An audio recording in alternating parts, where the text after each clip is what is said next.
For most car manufacturers, a crash test often means sending about a dozen cars to a crash test facility where the vehicles will be tortured, destroyed, and abandoned in most cases. The more expensive the car is, the more money its maker has to spend for the tests. Here are some of the biggest spenders in the industry. Number 10. Range Rover Velar. The Velar itself is supposed to fill the gap between two other popular models, the Range Rover Sport and the Range Rover Evoque. A job it's done quite well with its 376 horsepower V6 engine, complemented with massive interior to house that high-tech comfort. Euro NCAP has tested the 2017 model, and the car passed with flying colors. In fact, it earned an overall excellent performance in crash protection thanks to the comprehensive crash avoidance technology. The passenger dummy used in the frontal offset test remained in good shape in all critical body areas. The passenger compartment also stayed stable upon impact. On the more severe side pole impact, the Range Rover Velar even scored maximum points. Moreover, the emergency braking system was shown to be effective to help avoid collisions at almost all test speeds.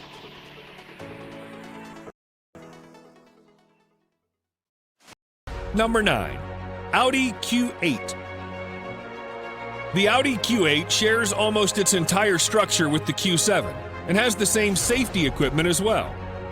Key safety features include standard forward collision warning, automated emergency braking, and blind spot monitoring, among others.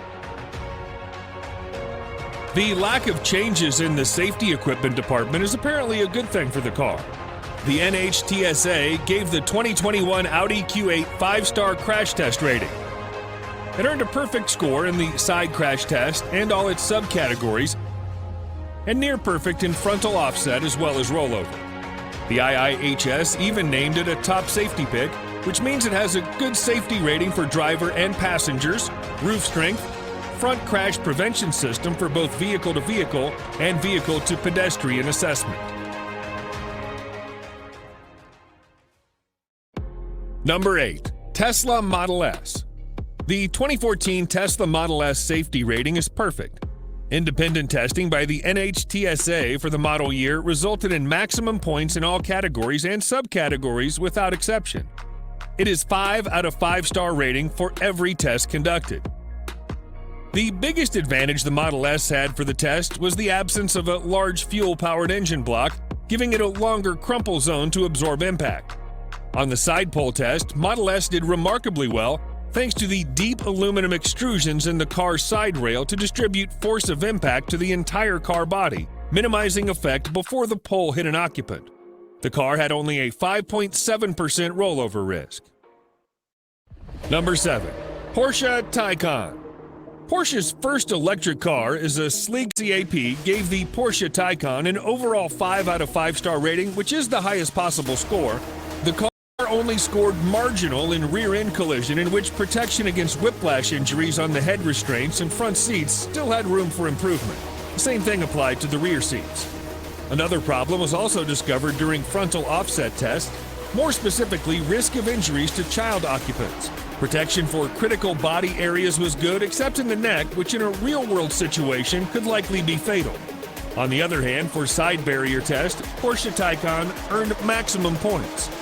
Passenger detection system added with autonomous emergency braking worked flawlessly to avoid collision with pedestrian, cyclist, and other vehicles as well.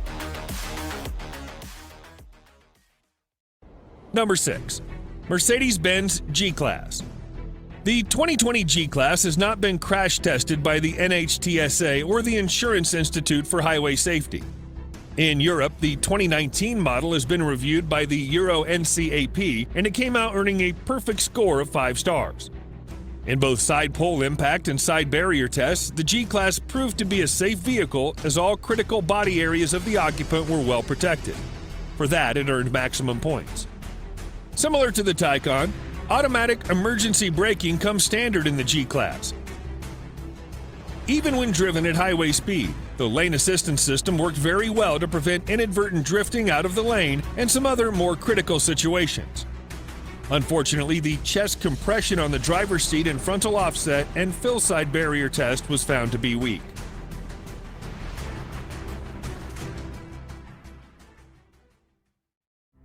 Number 5. Mercedes-Benz SLS AMG.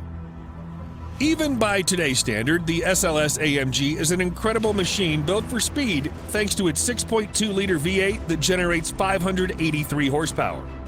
Just like many other supercars, neither the NHTSA nor IHS has crash tested it.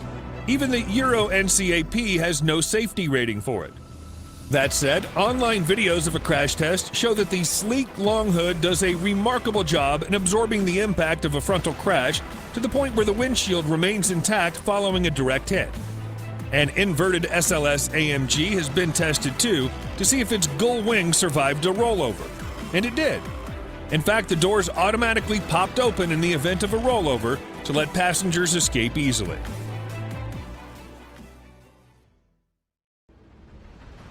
Number 4. Lamborghini Murcielago.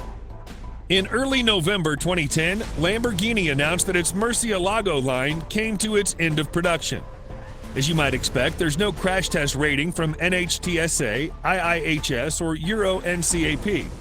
A lot of supercars do not release their safety ratings, and the Murcielago didn't either. The last model of the Murcielago is known as the SV. Except for the steel doors and roof, the entire body is made of carbon fiber. During a frontal offset test, the car had to rely solely on the frame and front hood to absorb impact, which it did very well.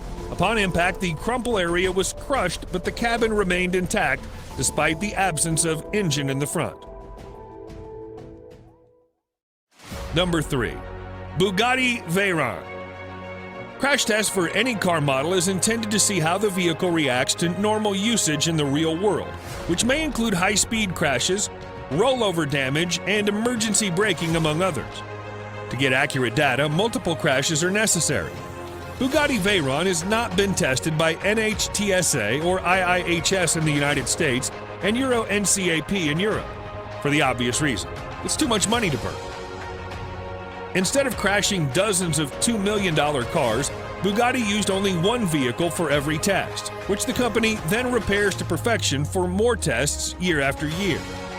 That way, the company doesn't have to keep on crashing its pricey cars.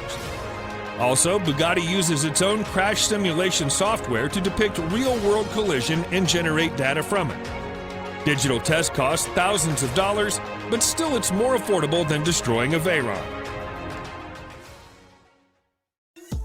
Number 2. Koenigsegg Regera.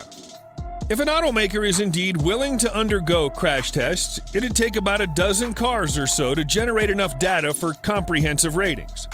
In other words, a dozen cars will be sent for destruction.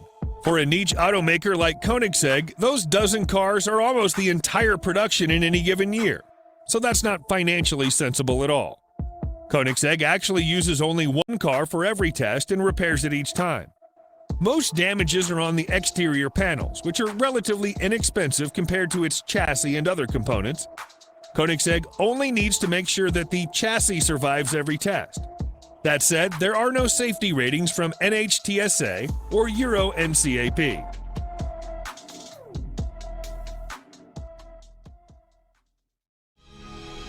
Number 1. Pagani Huayra. Not only is Pagani Huayra mesmerizing to look at, but also mind-boggling with a V12 that generates 791 horsepower. This car's not been crash tested by IIHS, NHTSA, or Euro NCAP, but then again, Pagani is not required to undergo the test anyway. Pagani actually crashed its Huayra prototype in a real-world test drive, albeit unintentionally, near a Falterbach in Germany. The company claimed that the central monocoque of the Huayra performed extremely well, that the driver and passenger were left uninjured in the incident. In a crash test video clip that circulates online, Pagani Huayra's structure is shown to withstand a frontal impact at a strength that would otherwise shatter a standard carbon fiber